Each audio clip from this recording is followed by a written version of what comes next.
Welcome back to the Constitutional Clarion.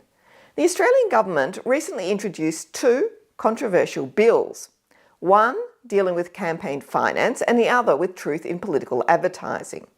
The campaign finance one is apparently going to be rushed through Parliament with virtually no scrutiny, even though it will not apply until after the next election.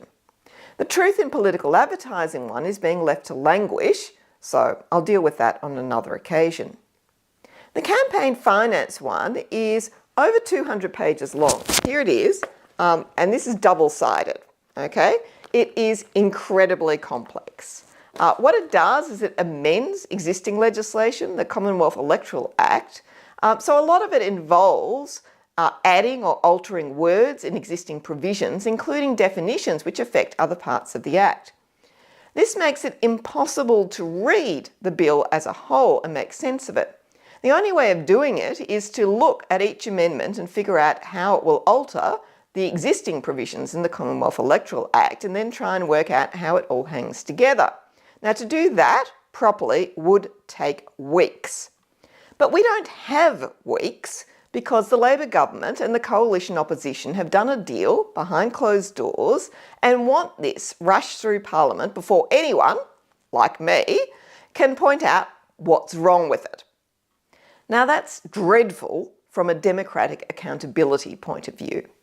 A bill that is so complex and has such a profound impact upon our democratic system requires proper scrutiny.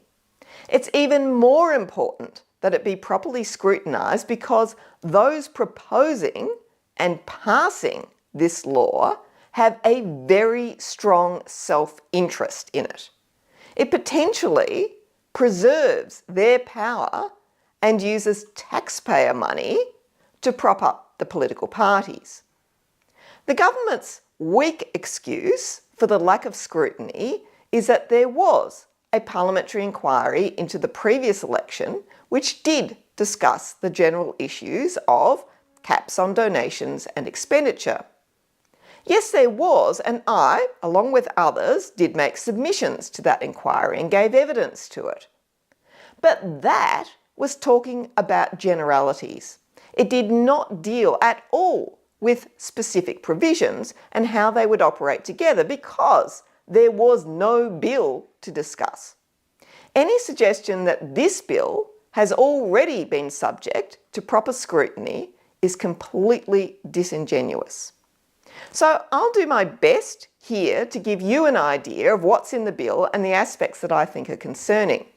But because I actually have real work that I do have to do, quite a lot of which actually has to be done before the end of the year, my analysis cannot be comprehensive, and it may not be perfect as well. I can't guarantee that what I tell you will be absolutely correct because there may be some tiny little amendment to a particular definition somewhere that actually makes a difference. So I'll do my best, and in doing these videos, I'll put them in different slices, looking at different aspects of the bill to make it manageable. So in this particular one, I'll do an overview of the bill and then I'll focus on the political donations aspect of the bill, leaving expenditure, public funding, etc. to later.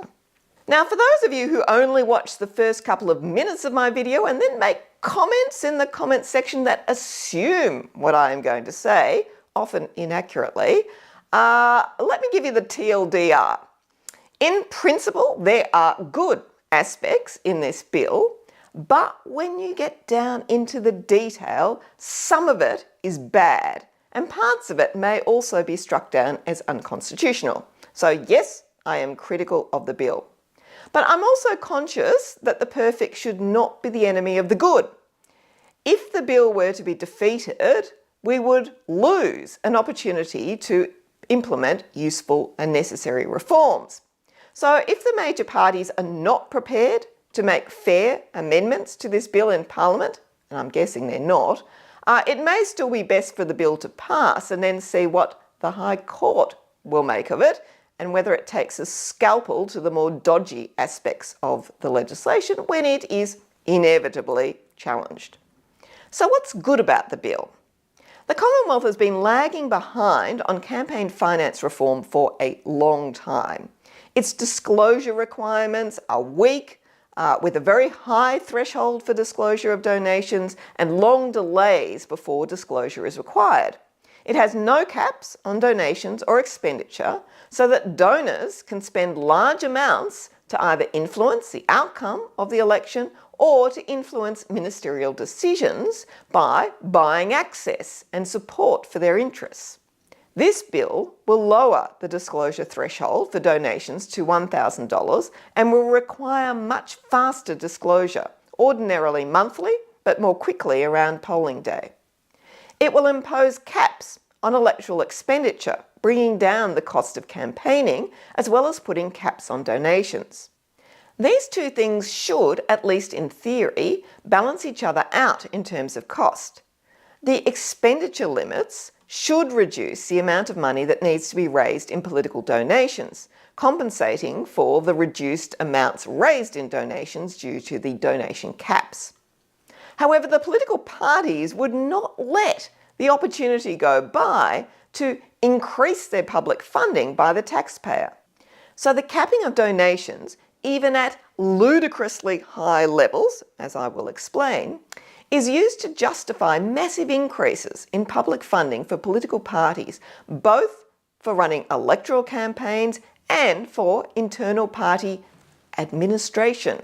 None of this is good from a taxpayer's point of view. So let's get into the detail now about the caps on political donations. First, a little explanation as to what the point of them is.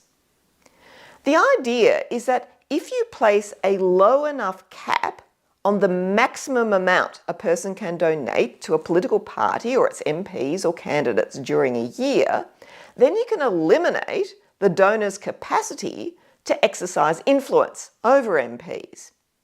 Well, can donations result in political influence? The answer is yes. In the McCloy case in New South Wales, Mr. McCloy, a property developer and a political donor, actually argued in court that political donations are made to secure access to politicians in order to seek to influence them. He even argued that this was protected by the Constitution, by the implied freedom of political communication, because this was his means of participating in the political system. Now, the court, unsurprisingly, rejected that argument. Justice Gageler even described it as being as, quote, perceptive as it was brazen, unquote. The court identified different kinds of corruption that might arise through political donations.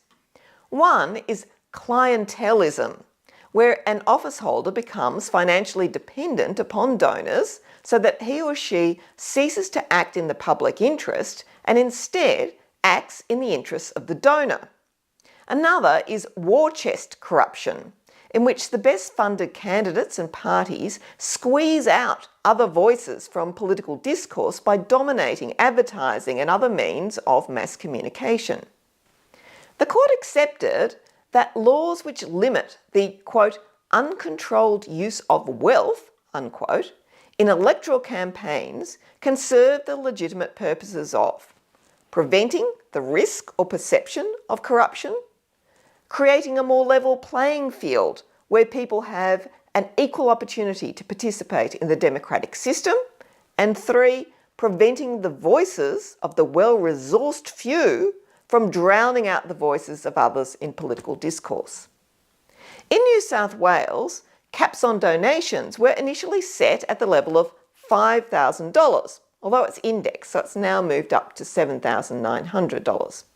And the rationale for that $5,000 cap was that the $5,000 of the billionaire is worth exactly the same as the $5,000 of the fish and chip shop owner down the street. And neither of those $5,000 or those donors can buy access or influence because the amount is too low and there would be too many other people donating at that level. The validity of those caps was upheld by the High Court. How then does this theory translate to the Commonwealth Bill? what caps does it put on political donations by a donor? Let's say we have a rich donor called Mr. X. And Mr. X would like to influence Commonwealth ministers to look favourably upon his business interests. Under the new bill, donations to a single party and its MPs and endorsed candidates are all aggregated together under a single cap. So Mr. X could donate no more than $20,000 to them. Now, while $20,000 is a much higher cap than it applies in different states, so for example, $6,000 in Queensland, $7,900 in New South Wales, $4,850 in Victoria, and there over the entire electoral period, it's still not on its face excessive. But it gets more complex. Major parties are structured so that each state or territory branch of the major party is treated as a separate party. Accordingly, a donation under this bill to the members or candidates who are endorsed by the New South Wales branch of a party is treated separately from a donation to its South Australian branch.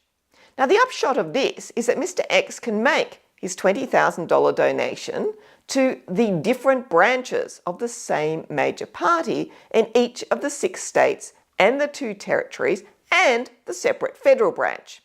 So the $20,000 that Mr. X can donate becomes $180,000 when spread over all the states and territories and the federal branch.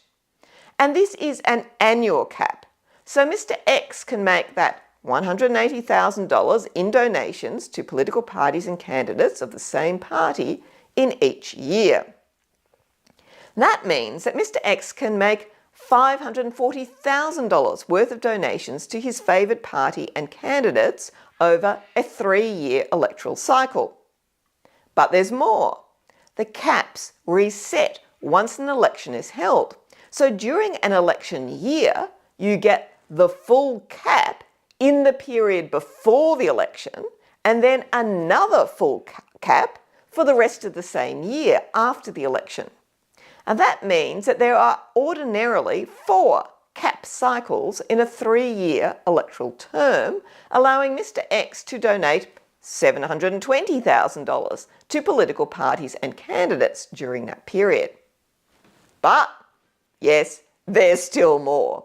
Mr. X can also make $20,000 donations to other associated entities and third-party campaigners who will look favourably upon the candidates or party or policies that he wants during the campaign. There's a cap of 5 $20,000 donations annually in a state or territory. So Mr. X could make 1 donation to his favoured party in a state and then 4 to the associated entities or friendly third-party campaigners in that state.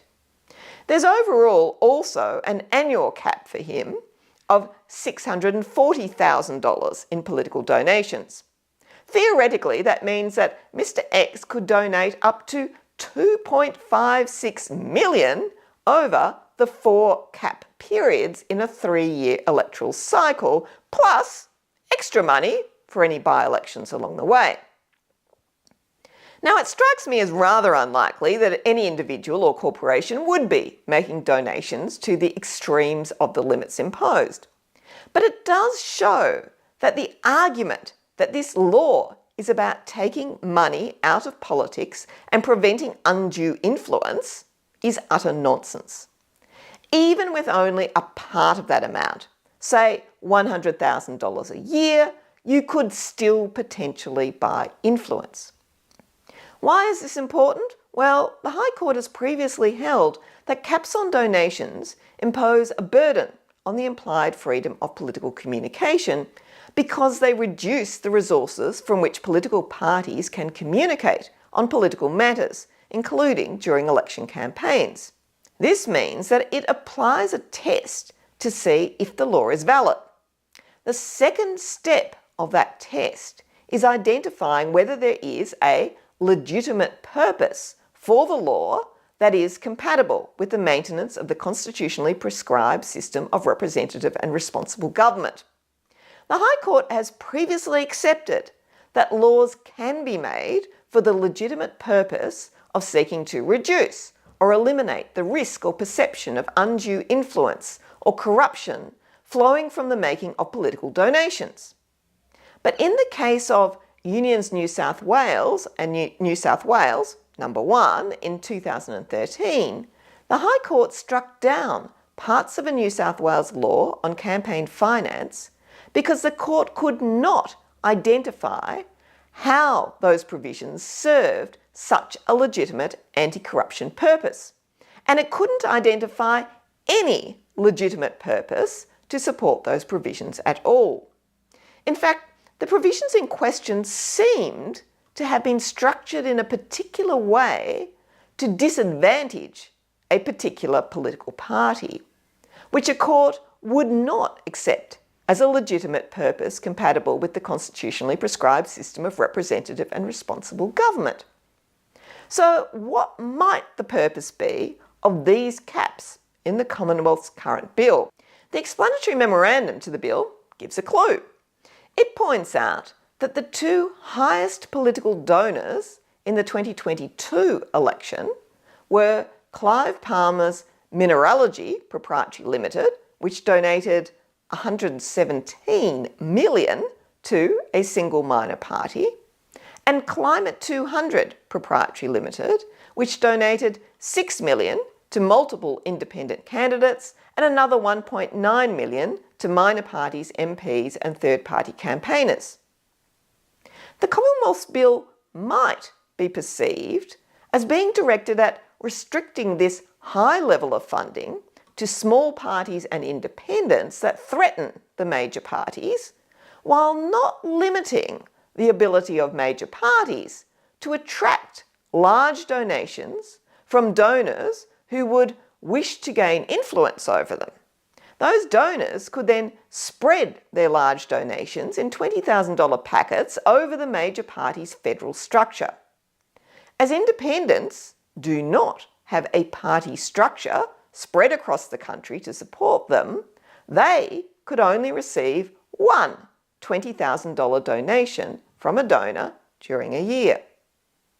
When added to the other aspects of the bill which do appear to favour parties over independents when it comes to things like public funding, expenditure caps and the use of nominated entities, and I'll come back to that in another video, it's not inconceivable that a court could find that the caps on political donations imposed by this bill are not reasonably appropriate and adapted to the fulfilment of a legitimate purpose in a manner compatible with the maintenance of the constitutionally prescribed system of representative and responsible government.